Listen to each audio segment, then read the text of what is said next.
Yes. Unfortunately, this is all of the Hungarian that I can deliver today. My presentation will be on English. At the beginning, I would like just to introduce myself briefly. I know that Arpad said many nice things about me, so I will not give more of that. So basically, my name is Srdjan Radosavljevic. I'm working in Kaspersky Labs for last 6-7 months on the position of security or / solution architect responsible for European region. Before joining Kaspersky, I worked for one of the biggest telco operators and providers in Central Eastern Europe, and actually my responsibility was security operations / security operating center. So today, my presentation will not be about, let's say, the product itself, about technologies. I would like to talk to you and discuss more about security operations and security operating center, let's say, frameworks, setups. So what I would like to encourage you guys is actually to help me, and if you have any questions, if you have any comments, please just raise the hand and let's do presentation together. Okay.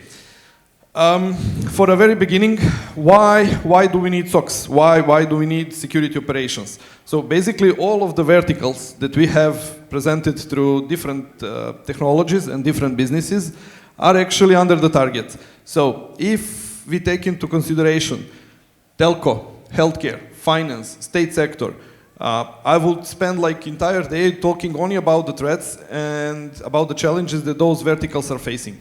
So, for example, when it comes to the telecommunication sector, I can talk about network disruption, I can talk about different type of threats and attacks that are constantly ongoing through the telco networks. As you are aware, telco is a bit of critical infrastructure of, let's say, almost every country in our region. So, as such, they are constantly under severe attacks. Healthcare. What we see in the past is actually that more and more targeted attacks are aiming for healthcare. Why? Due to IoT, due to digitalization. So our healthcare industry and actually medical way of how we are healing ourselves is going to be changed. So different actors, different interest groups have a really huge potential stealing our data, stealing our results, stealing our privacy from the healthcare. Finance, it's clear what they are looking for. They are performing different kind of fraudster activities. They are looking to get inside of financial systems, etc. And last but not least, it's the state sector. So I believe that you are all aware of this vertical and about the challenges that we are facing there. So, is it clear why enterprises and why our businesses have to have security operations in place or security operating centers? So, to go back to the malware, as I'm coming from a company which is top in detection of advanced malware threats let's say with a huge history of malware detection. So what I would like to mention here, I know that all of you are aware about the malware, about the threats. I don't want to scare you. I want to share the numbers. I want to talk about 380,000, of different samples detected every day. So why I want to talk about it? Because this is a huge burden for security operations.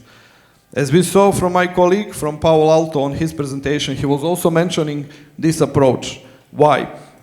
This is very challenging when it comes to the security operations, because we need to invest, or actually your teams from security, your security teams, they need to invest a lot of time and energy in order to detect and prevent this 10% of attacks. So 90% of all of attacks we are considering as a traditional cybercrime, and those can be easily handled by signatures and rules-based approach. So something what is already there, so traditional approach. But for the latest threats, for something what is coming new, we have to involve additional technologies, and not only technologies, but the procedures.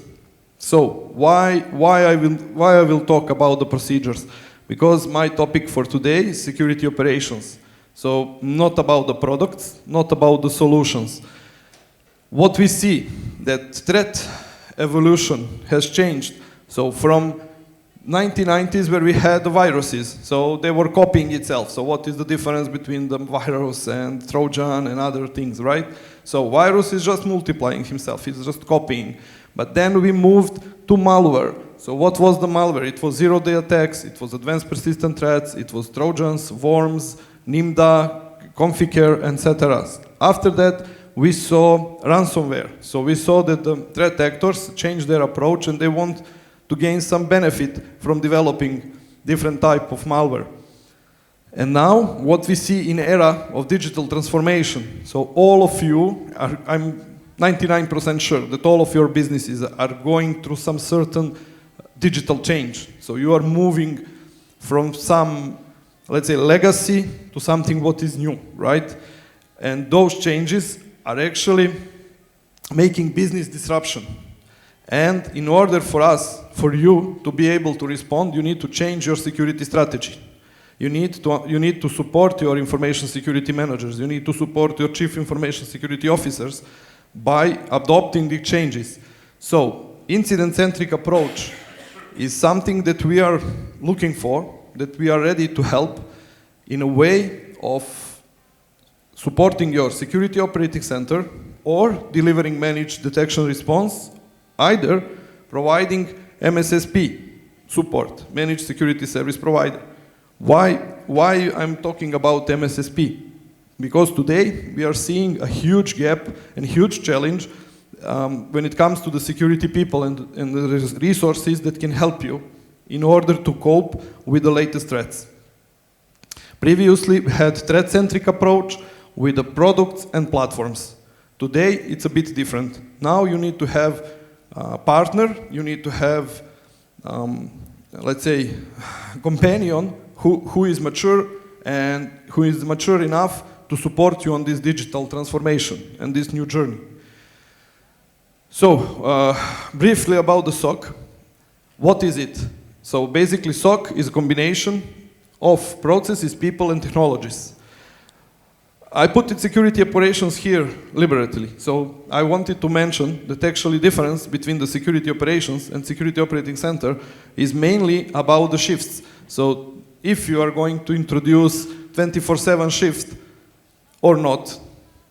So anyhow, you need to think about these three pillars: process, people, technology, and to combine those in your strategy, okay? If you want to achieve, let's say, to have successful security operations / security operating center. Just to mention, there are different namings and different conventions for the security operating centers. There are like cybersecurity operating center, there is a cybersecurity incident response. Those are all, let's say, some kind of slightly different approaches in strategies. So nobody is, let's say, defining exact, okay, now you need to have SoC, and then from the SoC you will do this and that. This is something that you can develop by yourself. That this is something that you can adopt based on your needs and your strategy, okay?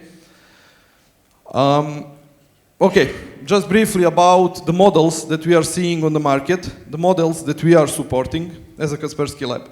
So what we are doing, we are providing managed security operating center with combination of MSSP and managed detection and response services. There is a possibility for hybrid SoC, so I believe that you understand that this is mixture of different flavors. And last but not least, we have SoC, Security Operating Center, development in-house. So what we are doing, we are sharing our knowledge, we are sharing our experience with our partners and with our customers. And we are actually helping them to establish SoCs in the house per their needs. So we listen to them, we share our feedback with them, we share our experience. So what we saw, centralized SoCs, distributed SoCs, combined and coordinated SoCs. So this pillar is mainly for enterprises or, let's say, the businesses that have distributed offices, remote offices, the branches, and so on. And then if there is a need to, let's say, spread the SoC across entire organization. But there are different approaches. So if you are considering this, you can also think about the security in the matrix. So this is something where you put security teams across your entire organization, so regardless the functional groups. But this is also some of our approach. Briefly about the SoCs that we supported it. So basically, from my slide, you can see that we have coordinated with different flavors, with different verticals. So enterprises, governments, military, critical infrastructure, national SoCs, and last but not least, commercial SoCs. I will not take too much of your time explaining every and each of these, but my point is to present to you guys that yes, we have experience in this area, and yes, we did these projects. Unfortunately, or fortunately, you know, what is interesting, when the security guys, they need to write down their CVs, you know, when we need to put what we did and what we know, basically we need just one line, like NDA. So unfortunately, I'm not able to give you the names, but we are here because we are actually delivering this, okay? And we can help. And we really like to support this initiative, we really like to share our experience, but also to learn from you. Legacy versus modern SoC. So my experience will be based, let's say I'm somewhere here. So I didn't manage to develop and to move to the, let's say, NG SoC, to the next generation SoC, which is driven by threat hunting or threat intelligence. So why we need all of these changes? So if you remember my pyramid from the beginning and the number of the malware and the samples and all of these changes that we are seeing, so our security operations must change as well. So incident-driven should be intelligence-driven. Previously, SoCs actually was alarm or event-driven. So we were waiting for something to happen, and then we are going to react, and then we are going to, let's say, mitigate something. Then we are going to start plan, do, act, check, all of these life cycles. But that was obsolete. So we were too slow. Okay? So please keep this somewhere, you know, in your notebook, that if you are thinking about this, you have to be really fast. You need to be really capable to adopt to the new technologies, to new approaches, okay?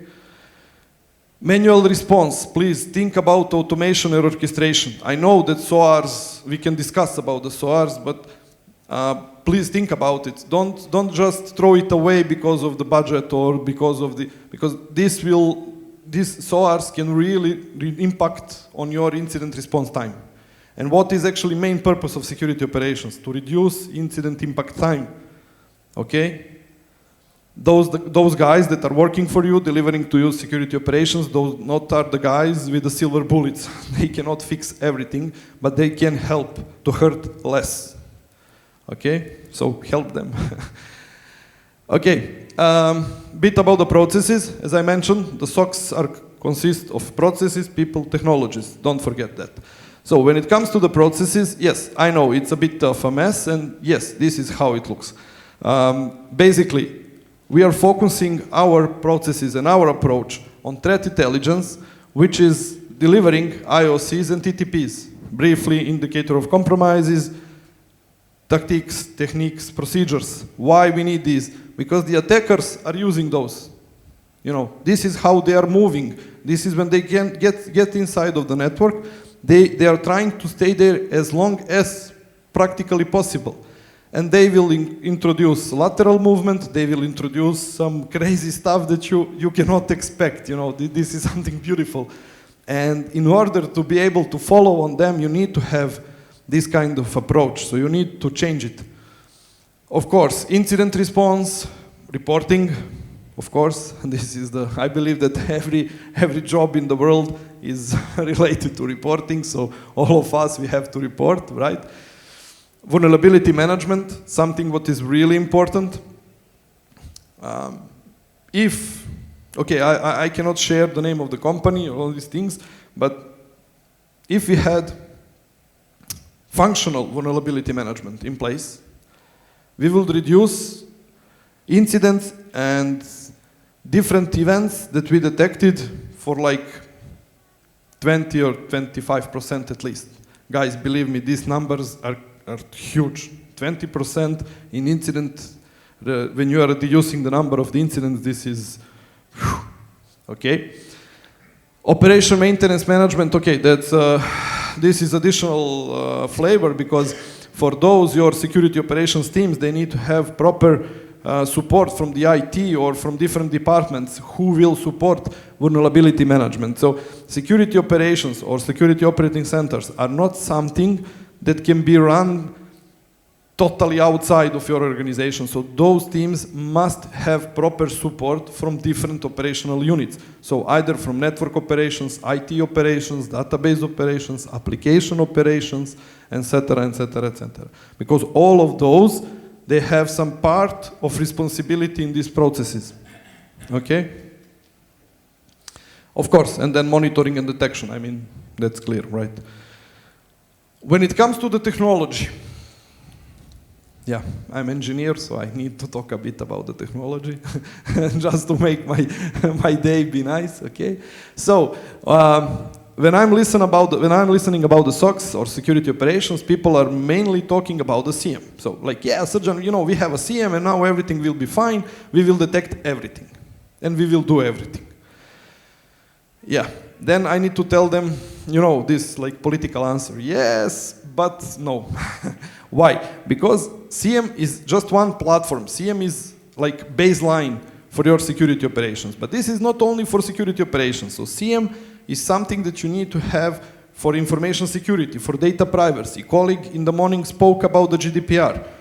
Also, there are some, let's say, requirements that are coming from the GDPR that you need to have the CM in order for you to securely store the logs, events, and so on. But those are not necessarily needed by security operations, okay? But you can leverage, you can explain the purpose of CM to your top management with all of these, you know, like GDPR, security operations, hackers, you know, you have a lot of material for that. But unfortunately, or fortunately for me, security operations looks a bit different. So, we need to have a bit of more technology. We need to have support from the technology. And why? Because we cannot have enough people, enough resources to manually respond to all of these threats. And to the numbers, if you remember my slides from the beginning, why I said that I'm showing you the numbers not to scare you, but actually to give you some statistics. Because if we need to handle even this 1% of unknown malware per day, so do the math, please. So, when it comes to the technologies, what I would like to point out, EDR, NT-APT. Why? This is really serious stuff, and this is really draining your energy, draining your resources. Unfortunately, in my previous job and my previous position, I didn't have proper technology and proper, let's say, solution in place to cope with these kind of threats. If we had proper anti-APT strategy or anti-APT technology or product in place, our life will be much better, believe me. EDR. Just briefly, am I out of time? 5 minutes, top. Okay. Just about the EDR. I know that it's a hype, everybody is talking about it. But let's just think about, you know, what is actually EDR, what is EPP? So endpoint protection and endpoint detection and response. Yes, you need to have EDR. If you have the strategy for anti-APT, okay? EDR is not endpoint protection. Believe me, endpoint protection is mandatory. It's like a baseline. It's IT hygiene. Okay? So, with properly configured endpoint protection, functionality of EDR will be just on the top of it. Okay?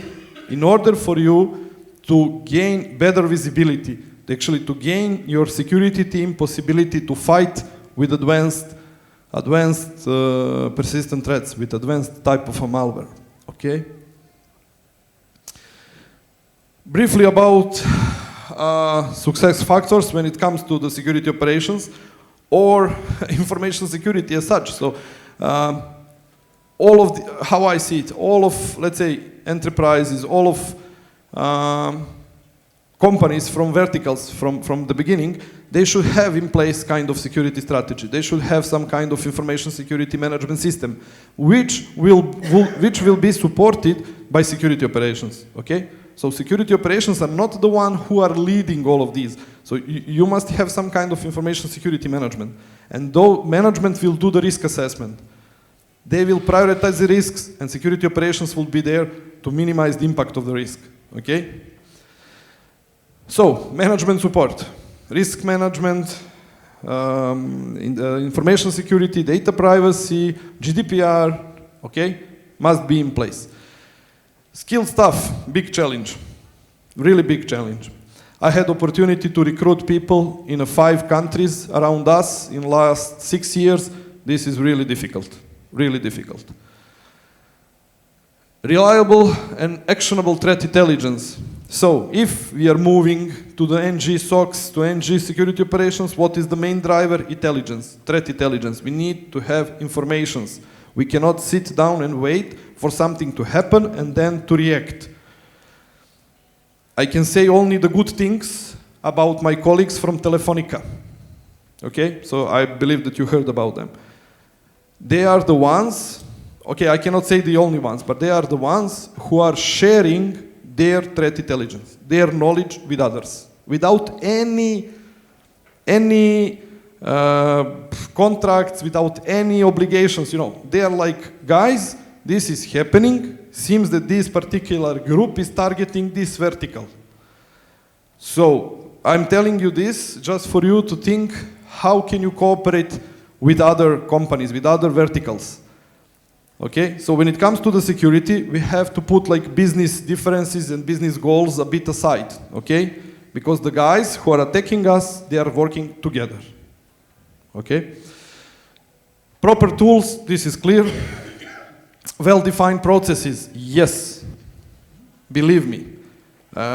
When it comes to security operations, you must have processes within your company. I know this is a, sorry for my French, but pain in the ass, because the technicians and engineers, they don't want to do this. They want to do everything outside of the process, you know. One guy told me, Srdjan, you hired me as I am out-of-the-box tinkerer, and now you are putting me in the box. Yes and no, because in the situations when you are handling security incidents, you must follow procedure. You must have the process in place. So, the process, you need to have proper. You need to be ready for PR publication. You need to be ready for internal communication. There is a lot of things for which you need to be ready when you start detecting the incidents, okay? So, briefly about our solution pack for the SoCs, threat intelligence, APT reporting, country-specific reporting, so we can deliver different flavors, different type of advanced persistent threat reports based on your requirements. Trainings, really good stuff. We can train your security personnel. We can give them best of the breed, malware analysis trainings, digital forensics, advanced malware analysis, etc. When it comes to the tools and technologies, what we can offer, what I would like to actually emphasize here, Kaspersky Anti-Target Attack Platform, EDR functionality, Kaspersky Private Security Network. Unfortunately, I don't have enough time to talk about of every and each product, and I promise that I will speak about the security operations. But Arpad and me, we will be on Kaspersky booth entire day, so please, if you're interested into more details, don't be shy. I like to talk.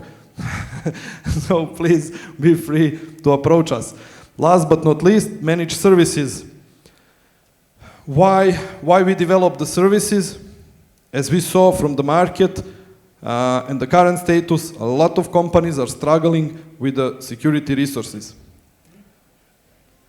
Unfortunately, or fortunately, it's like that. So, when I present and we talk about advanced stuff, because my responsibility is threat management defense portfolio, so basically all this boring stuff, you know, anti-APT, technologies, threat intelligence, and things like that.